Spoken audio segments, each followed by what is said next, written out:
Israel Mbonyi, umuhanga w'ubutumwa. Mu majwi yawe harumvikana umuriro w'ijuru. Indirimbo zawe ni inkingi z'umwuka n'icyizere. Uri umucyo mu mpande zose. U Rwanda rwiteze byinshi, rugutegerejeho ibitangaza. Ijwi ryawe riririmba ubutumwa bw'urukundo, rihumuriza imitima, rikubaka ibyiringiro. Uri umuhanga kandi utanga icyitegererezo ku rubyiruko, kandi umuziki wawe ni isomo ryo gukura mu nzira y'ubugwaneza. Amateka yawe aguma mu mitima y'abakunzi bawe, kandi buri ndirimbo ni intambwe ijya mbere. Israel Mbonyi, umurage wawe ni umutungo w'igihugu. U Rwanda rukwitezeho byinshi ndetse n'isi yose muri rusange. Umuziki wacu uragenda ukura, amajwi arashinga imizi, indirimbo zikura mu mitima. Abahanzi barushaho kuba ibyamamare, baca imisozi bakagera kure y'imipaka. Icyo twibaza mu kiganiro cyacu ni ukwibaza tuti, ese baragana he koko? Ni heza cyangwa ni habi? Ni mu ndirimbo, ni mu bitaramo, ni ku mbuga nkoranyambaga z'isi yose. Bafite impano, ariko ni gute bakomeza kuba icyitegererezo? Abashya bigisha sosiyete, abakuzi bagatanga urugero kuri bose. Umuziki wacu ukomeje kugenda utera imbere. Ijwi ry'umuhanzi rirashimangira ubutumwa, rihumuriza imitima, rikubaka icyizere. Ese bararenga imipaka y'amahanga? Ese ubutumwa bwabo bukomeza kugera ku bantu bose? Umuziki wacu urakataje, ariko urakomeza gutera imbere, kuko icy'ingenzi si izina, ahubwo ni ubutumwa bw'indangagaciro. Nubwo twibaza byinshi by'aho bagana, ariko biragaragara ko bagana heza. Abahanzi bacu bakomeje kuba ibyamamare, umuziki wacu ukomeje gukura, ukabera intangarugero isi yose. Ariko ikibazo nge nyifite ni ukwibaza, ese baragana he koko? Ni heza ni habi? Gusa mu mboni zanjye mbona umuziki wacu ukomeje kugana heza. Nkurikije uko watangiye kugeza n'uyu munsi, hari byinshi bikomeje kugenda byerekana ko umuziki nyarwanda ukomeje kugenda ukura. Ikaze mu kiganiro cyacu cya none. Njye nitwa Harerimana. Uyu munsi tukaba tugiye kubwira ku muhanzi uririmba indirimbo zo kuramya no guhimbaza Imana, Israel Mbonyi Cyambu. Israel Mbonyi ni umuhanzi w'icyitegererezo mu muziki wa gospel. Amavu n'amavuko ye, Israel Mbonyi Cyambu, uzwi nka Israel Mbonyi, yavutse ku itariki ya 20 Gicurasi mu 1992. Avukira mu mujyi wa Minembwe mu Ntara Kivu y'Amajyepfo muri Repubulika Iharanira Demokarasi ya Congo. Nubwo nyina akomoka muri Congo, ariko Israel Mbonyi yakuriye mu Rwanda, aho yize ndetse anatangirira urugendo rwe rw'umuziki. Ababyeyi be bamutoje indangagaciro z'umuntu, gukunda Imana no kubaha abandi, ibintu byamufashije gukura ari umuntu wizihiye Imana kandi w'umurava. Israel Mbonyi afite umutima mwiza, ni umuntu w'inyangamugayo, ukunda umurimo kandi w'icyitegererezo mu byo akora byose. Ubwana n'amashuri. Akiri umwana, Mbonyi yakundaga gusoma, gukora ubushakashatsi no kuririmba mu nsengero. Yize amashuri abanza n'ayisumbuye mu Rwanda, agaragaza ubushobozi mu masomo y'imibare n'ubuvuzi. Yari afite inzozi zo kuba umuganga, maze akomeza mu bijyanye n'ubuvuzi muri medicine. Ibi yabikomeje afite intego yo gufasha abantu mu buzima bwa buri munsi. Uyu akaba yarakuye impamyabushobozi mu Buhinde. Nubwo yari mu rugendo rwo kwiga ubuganga, umuziki wamwinjiyemo akiri muto. Yatangiye kuririmba mu nsengero no mu matsinda y'urubyiruko. Indirimbo ze zikarangwa n'ubutumwa bw'umwuka mu mashuri. Yandikaga indirimbo ze bwite, akaririmba mu nsengero ndetse n'imbere y'inshuti ze. Amaze kumva ko ubutumwa Imana yamuhaye ku mutima ufite imbaraga zo kuruhura abantu, yahisemo gushyira imbaraga nyinshi mu muziki wa gospel, abifata nk'umuhamagaro w'ubuzima bwe. Israel Mbonyi yatangiye kumenyekana cyane mu Rwanda no hanze yarwo mu myaka ya 2015, ubwo yashyiraga hanze indirimbo zakunzwe nkabaho, Icyambu, number 1. Indirimbo ze zamenyekanye kubera amagambo akora ku mutima, ijwi rifite ireme n'ubutumwa bw'umwuka buhumuriza abantu. Uru rugendo rwatumye bumwe mu bahanzi ba gospel bakunzwe cyane mu Rwanda no hanze y'igihugu cy'u Rwanda. Mbonyi kuri babarizwa mu bahanzi bakunzwe cyane muri Afurika. Aririmba mu bitaramo bikomeye mu Rwanda, muri Afurika y'Iburasirazuba ndetse no ku yindi migabane. Afatwa nk'icyitegererezo ku rubyiruko, aho akunda umuziki wa gospel. Abenshi bamwigiraho umurava, indangagaciro n'ubuhanga bwo gushyira ubutumwa ku mutima w'abakunzi be.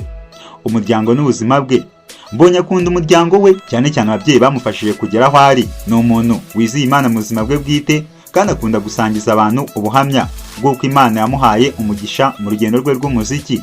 Umwihariko we n'imbaraga byamugejeje ku rwego rw'isi. Israel Mbonyi yagaragaje ko kuba icyamamare bitabaye impanuka, ahubwo bishingiye ku bintu byinshi nk'ubuhanga mu muziki. Afite ijwi rifite ireme, rihumuriza kandi rikora ku mitima. Ubutumwa bw'indirimbo. Indirimbo ze zishingiye ku ijambo ry'Imana, zubaka abantu mu buryo bw'umwuka kandi zitanga icyizere.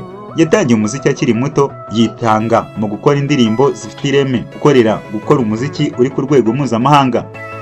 Israel Mbonyi aririmba mu bihugu byinshi, yifashishije amakorali n'imbuga nkoranyambaga kugira ngo ubutumwa bwe bugere ku isi yose. Imyitwarire nk'umukristo, yicisha bugufi, agaharanira gukomeza ubutumwa bwiza, bikamugira icyitegererezo ku rubyiruko. Mu butumwa bwa Mbonyi agaragara nk'umuhanzi ushoboye live music, yakoranaga n'amakorali yo mu nsengero no hanze ndetse no mu bitaramo mpuzamahanga. Ibi byatumye indirimbo ze zirushaho kumvikana neza no gutanga umusaruro w'umwuka ku bahanzi be. Udushya n'uduhigo, Israel Mbonyi afite umwihariko mu muziki wa gospel, afite abafana benshi ku mbuga nkoranyambaga, indirimbo ze zirebwa n'abantu b'ingeri zose ku isi. Yatsindiye ibihembo byinshi birimo Sax Award n'ibya Afrima, kandi akunze kuba icyitegererezo ku bahanzi bashya. Ikindi kandi hari n'ibikombe yagiye akura hanze y'igihugu nk'icyo yatsindiye muri Tanzania. Ikindi kandi akora ibitaramo bikomeye mu Rwanda no hanze yarwo, agakorana n'amakorali ye n'abandi bahanzi mpuzamahanga. Indirimbo n'ibitaramo byamuhesheje izina. Israel Mbonyi afite indirimbo zakunzwe cyane zirimo Igikundiro, Umwami, Nowe Mana, Rimwe na Rimwe, Imbaraga Zawe, Ni Nasiri, yatumye agira izina rikomeye kugeza kuri ubu. Ibitaramo by'ingenzi yakoreye Kigali, yakoreye igitaramo muri Kigali Arena, Serena Hotel, ndetse no hanze muri Uganda, Kenya na Tanzania. Album yasohoye Imbaraga Zawe yamuhesheje kumenyekana mu Rwanda. Yari album yibandaga ku butumwa bw'umwuka n'indirimbo zikunzwe cyane. Indi album Rimwe na Rimwe yamuhesheje izina rikomeye mu bitaramo no ku mbuga nkoranyambaga. Isomo aho abandi bahanzi bo muri Afurika bashobora kumwigiraho: ukwiyubakira izina ryihariye no gukorana n'abandi, ubufatanye n'amakorali n'abandi bahanzi, kwita ku butumwa n'indirimbo zo ku buzima bw'umwuga, gukoresha neza imbuga nkoranyambaga n'itangazamakuru. Israel Mbonyi ni umuhanzi w'icyitegererezo mu muziki wa gospel, ufite ubushobozi bwo guhanga indirimbo zifite ubutumwa, gukora indirimbo ziri ku rwego mpuzamahanga no gutanga isomo ryiza ku rubyiruko rwifuza gukoresha impano zabo mu buryo bwubaka. Aracyari ku murongo mwiza w'iterambere, kandi tumwitezeho gukomeza guhanga udushya, kongera ibitaramo mpuzamahanga no gukomeza kuba icyitegererezo mu muziki wa gospel. Israel Mbonyi ni umwe mu bahanzi b'icyitegererezo mu muziki wa gospel mu Rwanda, kandi amateka ye agaragaza urugendo rw'ubwitange, umuhate n'umuhanga. Uhereye ku buhanga bwe bwo kuririmba, ubutumwa bw'indirimbo ze n'umurava atanga mu bikorwa bye, Israel Mbonyi yerekanye ko gukorera Imana no gushyira ubutumwa ku mutima w'abantu ari inkingi ikomeye y'iterambere ry'umuhanzi. Umuziki wa gospel mu Rwanda warushijeho gukura bitewe n'abahanzi nka Mbonyi. Indirimbo ze zatumye abantu bakunda kumwumva, kandi bamenya ko umuziki ushobora kuba igisubizo ku buzima bw'umwuka no bw'imitekerereze.